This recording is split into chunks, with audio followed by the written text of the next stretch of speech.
Junior NTR సినిమాలకి ఎందుకు దూరం అయ్యారు? జూనియర్ ఎన్టీఆర్ సినిమాలకు దూరం అవడానికి కారణం అలా ఓపెన్గా అయ్యి ఉండొచ్చు. దాని తర్వాత ఆయన పెళ్ళి అవటం, నాకు పెళ్ళి అవటం, నేను వేరే సినిమాల్లో ఉండి ఇంపార్టెన్స్ లేకపోవడంతో నేను ఈ సినిమాలో చేయకూడదని అనుకోవటం కావచ్చు. ఏదైనా చిన్న గ్యాప్ వచ్చిన మాట వాస్తవం. దానికి చుట్టుపక్కల క్యారెక్టర్లు హెల్ప్ అవుతాయి సార్ బాగా. మన ఆలోచనకి మనకు వచ్చిన ఒక డౌట్ను లేకపోతే మన సెంటిమెంట్లకి ఇది చేయటం, చుట్టూ ఉన్న ఎన్వైర్న్మెంటు వచ్చే వర్డ్ ఒకటి చెవిలో పడితే తను కూడా ఆలోచిస్తారు, కానీ ఫోర్స్ ఎక్కువ ఉంటే సరేలే అంటారు. ఆయనకి అది లేకపోయినా ఆ చుట్టుపక్కల వాళ్ళు నన్ను కట్ చేసి ఉండొచ్చు. మంచి రిలేషన్ ఉండే సార్ తారక్తో నాకు. మంచి నేను ఆయన ఎలక్షన్లో ప్రచారానికి వెళ్ళినప్పుడు వాళ్ళు వేసిన ప్లాన్ అద్భుతం. ఇంత ప్రచారం, ఇంత గ్యాప్లో ఆయనకి ఎంటర్టైన్మెంట్. ఆయన రోజు మాట్లాడి రోజు ఇదే చేయకుండా ఈ ఫ్రెండ్స్ అనేవాళ్ళు ఉంటే ఒక్కొక్కళ్ళు అంటే రోజు అందరు ఉన్న ఇబ్బంది. ఫస్ట్ సెక్టార్లో రాజీవ్ ఎంటర్ అవుతాడు, దాని తర్వాత సమీర్ ఎంటర్ అవుతాడు, దాని తర్వాత రఘు ఎంటర్ అవుతాడు. రఘు మొదటి నుంచి ఉన్నాడు పాపం. ఆయనంతా చేసిన స్పీచ్ని చేసి వెబ్సైట్లో పంపించిన అందరు ఫ్రెండ్స్ అందరూ బాగా. నేను ఖమ్మం ఎంటర్ అయినప్పుడు నేను వస్తాలే అన్నా అని చెప్పి ఖమ్మంకి ఎంటర్ అయిన దగ్గర నుంచి జరిగాం. ఖమ్మంలో అద్భుతమైన సభ జరిగింది, భారీ ఎత్తున పెద్దది. మొత్తం ఆ ప్రచారం దాంట్లో ఖమ్మం టాప్ అనమాట. ఎక్కువ మంది జనాలు, విపరీతమైన క్రౌడ్. పండగకి గ్యాప్ ఉండి బండి క్యారవాన్ ఏమో సర్వీస్ స్టేషన్ పంపించారు విజయవాడ. అందరం కార్లలో బయలుదేరాం. తారక్ గారి కారులో ఎక్కాలి, నేను ఎక్క అన్నాడు. నేను బ్యాగ్ తెచ్చుకున్నా, ఆ బ్యాగ్ వెనక కారులో ఉంది తెచ్చుకుంటా అంటే అది తెచ్చుకునే లోపు ఇంకొకళ్ళు ఎవరో ఎక్కారు, ఆ బండి బయలుదేరిపోయింది, ముందు వెళ్ళిపోయింది. అది మేము కొంచెం దూరం వెళ్ళిన తర్వాత ఓ బండి కింద పడి ఉంది. దిగి వెళ్తూ ఉంటే ఇక్కడ ఒక పిచ్చి అతను ఉన్నాడు, బాగా డస్టీగా ఒక పిచ్చి అతను. ఆయనతో ఎవరో మాట్లాడుతున్నారు. మేము అటు వెళ్ళి ఆ బండి లాగా చూస్తే దాంట్లో తారక్ లేడు. ఎవరని చూస్తే ఆ బాగా డస్టీగా పైనుంచి కింద దాకా అసలు గుర్తుపట్టిన విధంగా తారక్ ఉన్నాడు. చూస్తే అదేంటన్నా ఎలా ఉన్నావు అంటే బ్లడ్ వస్తుంది. వెంటనే నా బ్యాగ్లో ఉన్న టవల్ చుట్టారు, మా బండిలో ఎక్కించుకున్నారు. సూర్యాపేటలో మా పెద్దక్క ఉంటారు, వాళ్ళకి ఐడియా ఉంటుంది ఏ హాస్పిటల్ మంచిదని ఐడియా ఉంటుందని వాళ్ళకి ఫోన్ చేసి ఎవరితో చెప్పొద్దు, ఇట్లా చిన్న యాక్సిడెంట్ అయింది, హాస్పిటల్కి వెళ్ళాలంటే పలానా ప్లేస్లో హాస్పిటల్ ఉందంటే వెళ్ళి హాస్పిటల్ని మొత్తం రౌండప్ చేసాం. మేమైతే పేషెంట్స్ కాకుండా మిగతా ఎవరు ఉన్నారో అందరినీ పక్కకు పంపించి ఎవరు ఉన్నాయి. తారక్ని చూడగానే డాక్టర్ చేతులు వణుకుతూ ఉన్నాయి ఈ స్టిచ్ చేసేయడానికి. వాళ్ళ బ్రదరే ఒక డాక్టర్ ఉన్నాడు, ఆయన చిన్న ఫస్ట్ ఎయిడ్ చేసి అక్కడి నుంచి హాస్పిటల్కి తీసుకొచ్చారు. డైరెక్ట్ కిమ్స్కి తీసుకొచ్చేసారు. ఆ ప్రాసెస్లో ఒక అతను సరదాగా నవ్వుతానో లేకపోతే సెటైర్కి గాను ఒక మాట అన్నాడు అనమాట, నువ్వు అడుగు పెట్టావు యాక్సిడెంట్ అయింది. నాకు కింద నుంచి మొత్తం షేక్ వచ్చింది బాడీ ఒకేసారి. కింద భూమి కదిలింది అంటారు కదా, ఏంది ఎంత మాట అనేసాడు అని నేను తిరిగి రీటర్ అవుట్ ఇచ్చాను. నేను ఉండబట్టే ప్రయాణాలతో వచ్చాడు, నేను లేకపోతే ఏమయ్యేదో అన్నాను. అలా అదేమన్నా బహుశా ఆయన దగ్గరికి వెళ్ళిందే, లేకపోతే ఇంకెవరిని ఏమన్నా చెప్పారా, ఎవరో పక్క నుంచి చిన్న. దాని తర్వాత నేను తారక్ గారిని కలిశాను, మామూలుగా మళ్ళీ లొకేషన్లో సరదాగా మాట్లాడాం. మళ్ళీ సేమ్ అదే సరసం ఉంటుంది, అదే ఫ్రెండ్షిప్ ఉంటుంది, కానీ అటాచ్మెంట్ బాండింగ్ అనేది కొంచెం తగ్గింది. ఓకే. ఇక మళ్ళీ నేను చాలాసార్లు మొన్న రామయ్య వస్తావయ్యేవారు, దాని తర్వాత కందిరీగా శ్రీనివాస్ షూటింగ్ జరిగినప్పుడు ఆ లొకేషన్లోకి వెళ్ళాను. దాని తర్వాత నాన్నకి ప్రేమతోనేమో మొత్తం అబ్రాడ్లో చేశారు. జనతా గ్యారేజ్ అప్పుడేమో నేను ఈ షూటింగ్లో ఉన్నాను. అంతే తప్పితే ఓ తెలియని చిన్న గ్యాప్ అయితే ఉంది, అది నేను క్లియర్ చేసుకుంటాను. ఎందుకంటే అతనికి నేనేంటో తెలుసు, తారక్ గారికి నేనేంటో తెలుసు, తారక్ గారి గురించి అందరికీ తెలుసు, నేనేంటి నా ఇన్నర్ ఏంటి అనేది తన క్లోజ్ స్నేహితుడైన రాజీవ్కి తెలుసు నేనేంటో. అలాంటిది ఏం లేదు, అదో జ్ఞాపకంగా అదో మాధుర్యం కోసం వచ్చిందేమో మా మధ్య, గ్యారంటీగా కలుస్తాం. అలాంటిది ఏం లేదు. మేము అంటే నేను అనేది మీరు అడిగిన దానివల్ల నేను అంటే ఏదో విడిపోయాం అనేది కాదు, చిన్న గ్యాప్ అయితే వచ్చింది, అది సర్దుకుంటాను. నా వైపు కూడా ప్రయత్న లోపం ఉంది, వెళ్ళి నేను చెప్పుకునే విధానం నా ప్రయత్న లోపం కూడా ఉంది. నా బిజీ కావచ్చు, నా కుటుంబం కావచ్చు, నా కూతురు పేరు ఏం పెట్టాలని ఆయనే ఫోన్ చేసి అడిగాను నేను. దానికి ఆయన సజెషన్స్ ఇచ్చాడు. నేను ఎలా అంటే బాగుంది పేరు పెట్టి అన్నాడు. నా కూతురు ఇయర్ ఫంక్షన్కి తారక్ లాంటి హీరో వచ్చి మా పాపని ఆశీర్వదించాడు. అంత రిలేషన్ అంత ఇది ఉంది మా మధ్య. ఏదన్నా ఓపెన్గా చెప్పేవాడిని నేను. ఆయన సినిమా అందరూ అంటే రాజు వాడు డైరెక్ట్గా ఓపెన్గా చెప్తాడు, మిగతా వాళ్ళు నన్ను అడుగుతారక్ అనేవాళ్ళు. నేను మాత్రం నా దగ్గరకు వచ్చినప్పుడు అడిగినప్పుడు తలకాయ ఉంచుకునేవాడిని, చెప్పంటే ఓపెన్గా చెప్పేవాడిని. ఓకే. అవన్నీ సరదాగా ఉంది. బాగా నవ్వుకున్న సందర్భాలు ఉన్నాయి.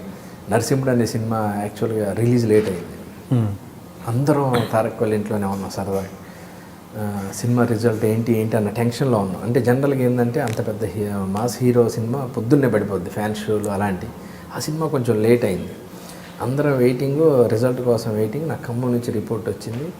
వెళ్ళి గదిలోకి వెళ్ళి తారక్తో అక్కడే ఉన్నాడు తారక్. నేను చెప్తున్నా, అన్న కొంచెం బ్యాడ్ రిపోర్ట్ చెప్తున్నారు మన సినిమాకి, అది ఇదని చెప్తుంటే పేరు అనవసరం ఇంకో ఆర్టిస్ట్ వచ్చాడు, ఇంకో ఆర్టిస్ట్ వచ్చి, బాబు మీరు థియేటర్లో వాడి మెడ కనపడ్డప్పుడు అని అంటే పులి సౌండ్ వేస్తే ఉందంట బాబు అనగానే అలా ఉండి పక్కున నవ్వాడు ఒకేసారి.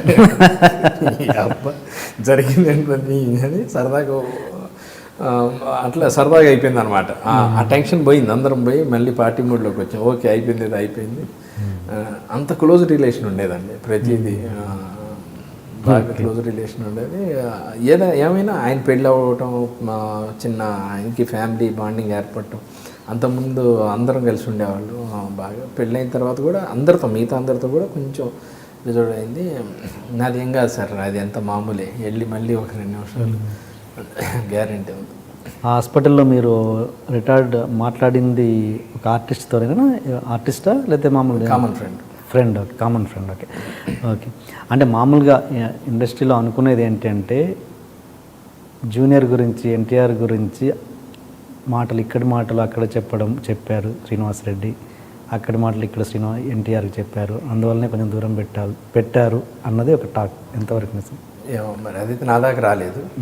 బహుశా మీకు ఎవరన్నా అట్లా ఇన్ఫార్మ్ చేసి ఉండొచ్చు, అదో కారణం అయ్యి ఉండొచ్చు అని చెప్పుంటారు. అంత ఇక్కడ విషయాలు అక్కడ మోసేసి, అక్కడ విషయాలు ఇక్కడ మోసేసి అంత ఏం జరగలేదండి మా మధ్య. అంటే ఇప్పుడు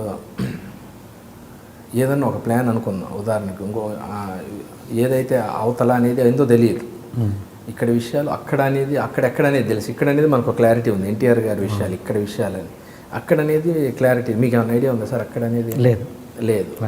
ఇక్కడ విషయాలు అక్కడ అంటే అక్కడ ఏంటనేది తెలియదు. అలా తారక్ రేంజ్కి అక్కడ విషయాలకి వెళ్ళాలి. ఇక్కడ అనేది తారక్ రేంజ్ ఇదైతే దీన్ని మించి ఉండాలి అక్కడ అనేది. నాకు అంత అక్కడ ఉన్న పరిచయాలు ఏమి లేవు, మహా అంటే ఇక్కడే ఉంటాయి. ఇక్కడ విషయాలు ఇక్కడ చెప్పినంత మాత్రాన ఆయనకి పోయేది ఏం లేదు, ఇక్కడ ఒరిగేది ఏం లేదు. అది శుద్ధ తప్పు. నేను ఎప్పుడు నా కెరియర్లో కానీ, నా ఫ్యామిలీ సర్కిల్లో కానీ, నా ఫ్రెండ్ సర్కిల్లో కానీ ఏ రోజు అలా ఉండదు. ఒకవేళ మీ గురించి నాకు ఏదని తెలిసినా, మీ గురించి వేరే వాళ్ళు ఏదని చెప్పినా, ఆయన ఉన్న సందర్భంలో డైరెక్ట్ ఓపెన్ చేస్తా. ఆ రోజు ఇలా అన్నాడన్నా ఏంటి ఏమన్నా ప్రాబ్లం ఉందని అంత క్లియర్ చేసి అంత ఓపెన్గా ఉంటాను. కానీ ఓకే, అసలు అలాంటిది ఏం లేదు. బహుశా నేను ఒకవేళ నా గురించి ఎవరన్నా ఇలా చెప్పారు, ఇలా జరిగిందని తెలిసిన వాళ్ళని అడిగేవాడిని. అసలు ఎవరు ఏంటనేది తెలియదు, ఒక అనుమానం కూడా లేదు నాకు. అసలు తారక్ గారికి నాకు మధ్య జరిగింది, చిన్న దూరం అయ్యాము, దానికి కారణం ఏంటనేది అసలు అర్థం కావట్లేదు నాకు. దాని నుంచి ఇదవుతుందండి అంతే. అంటే మీరు ఎప్పుడు ఎక్స్ప్లెనేషన్ ఇచ్చే ప్రయత్నం కూడా చేయలేదు? ఇంకా చేయలేదు. అంటే నేను అంటే కలిసినప్పుడు చెప్పాను, నేను మీకు ఏదన్నా రాంగ్ ఇన్ఫర్మేషన్ ఏదన్నా వస్తే నన్ను చెప్పండి అన్న, నాకు అది అని అలాంటిది ఏం లేదు సార్, అంతేం లేదు అది ఇదని అనేవాడు. మీకు ఎన్టీఆర్కి ఉన్న మధ్యలో ఎప్పుడైనా జరిగిన ఎమోషనల్ ఇన్సిడెంట్ కావచ్చు, సరదా సంఘటన కావచ్చు, ఏదైనా ఒకటి పంచుకోండి మాతో. చాలా ఉన్నాయండి, ఆయనతో ఉన్న మెమరీలు చాలా ఉన్నాయి. చాలా సరదా మనిషి. ద బెస్ట్ ఒకటి చెప్పండి సార్. బెస్ట్ ఏముందండి,